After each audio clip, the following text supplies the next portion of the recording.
Well, friends, Donald Trump's nominee for Attorney General, Pam Bondi, had her Senate confirmation hearing today. Are we confident that she will be a fair and impartial Attorney General on behalf of all of the American people?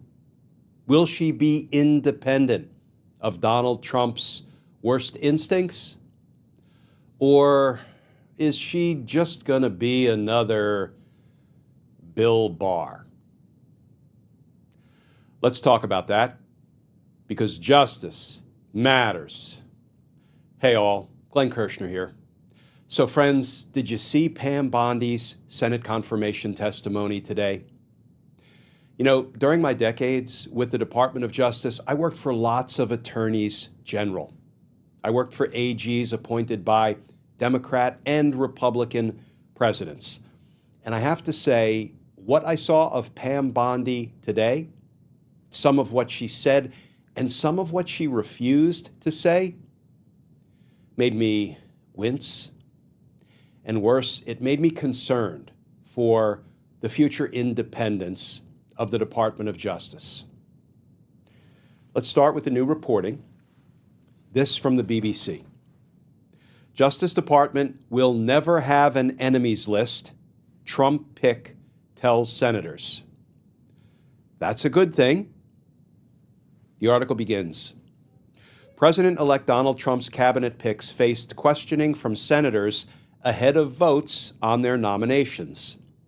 Pam Bondi, who's nominated for Attorney General, told senators the Justice Department will never have an enemies list, an idea originated by Trump's pick for Federal Bureau of Investigation head, that would be Kash Patel.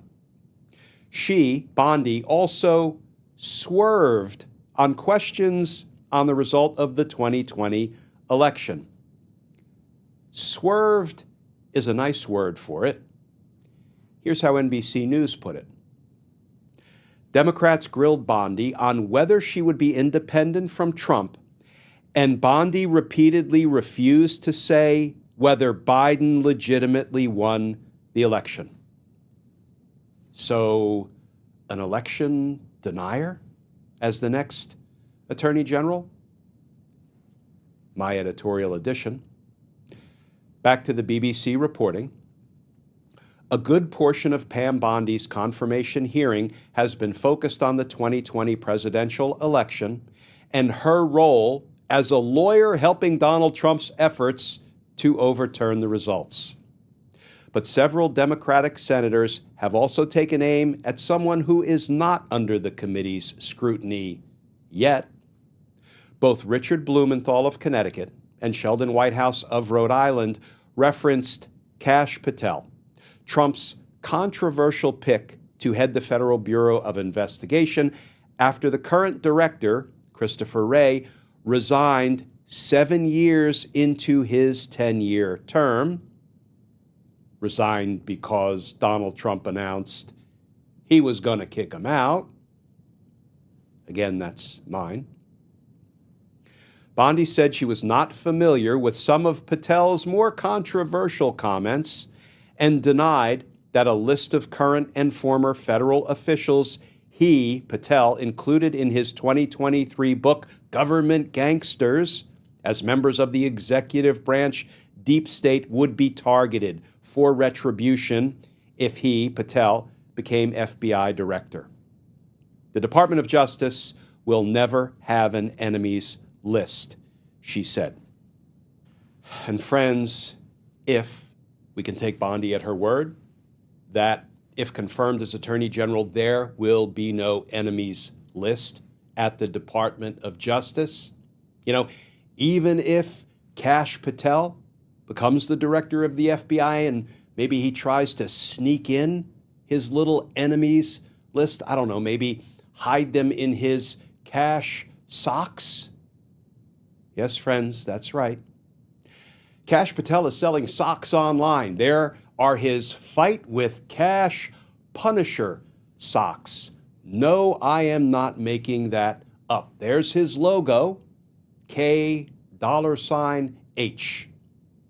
But I'm sure all the best FBI directors have online merch shops?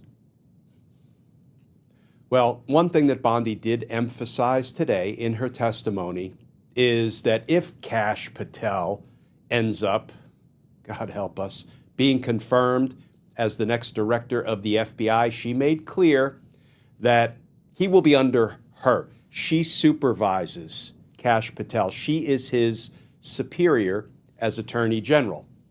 And she made it clear repeatedly that there will be no enemies list at the Department of Justice if she is the AG. Now look, I am not prepared to assign Pam Bondi point of light status, but that's something if her word can be trusted. And that's a big if, friends, because some of Bondi's other Senate confirmation testimony today included the following. When she was asked about Donald Trump's statement, audio recorded statement that we've all heard 1,000 times, what he said to Georgia Secretary of State Brad Raffensperger, just find me 11,780 votes and declare me the winner, Pam Bondi testified that she hasn't really heard that statement. When she was asked about Donald Trump's statements and posts regarding how the January 6 defendants who committed crimes at the Capitol and were convicted of those crimes, whether those people are hostages and patriots, Bondi said, she wasn't really familiar with Donald Trump making those statements. But perhaps worst of all, she steadfastly refused to answer the question about whether Joe Biden was legitimately elected. So, with answers like that, and people like Kash Patel, sock merchant, waiting in the wings, is it any wonder that today we saw a headline like this from the Associated Press? Few U.S. adults confident Justice Department and FBI will act fairly under Trump. Poll finds. And that article begins, as President-elect Donald Trump's pick for Attorney General Pam Bondi prepares for questioning, only about 2 in 10 U.S. adults are extremely or very confident that the Department of Justice will act in a fair and nonpartisan manner during his, Trump's, second term, a poll finds. Their faith in the neutrality of the FBI is similarly low, according to the poll from the Associated Press NORC Center for Public Affairs Research, which was conducted before the beginning of the confirmation hearings for Trump's cabinet. Even some Republicans express uncertainty in the Justice Department and the FBI, suggesting that even once they take office, Trump and his allies may find it challenging to restore trust in the law enforcement agencies they've heavily criticized. And of course, Donald Trump has heavily criticized our nation's law enforcement agencies because they have gone about trying to hold him accountable for his crimes. You know, friends, if Pam Bondi is confirmed as Attorney General, let's hope for the best. She was a career prosecutor, I believe, for a couple of decades before becoming a 2-term Attorney General for the state of Florida.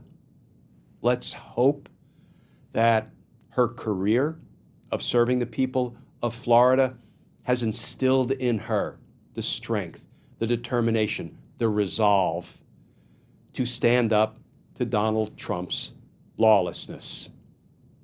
Because especially at the Department of Justice, yeah, you got it, friends. Justice matters.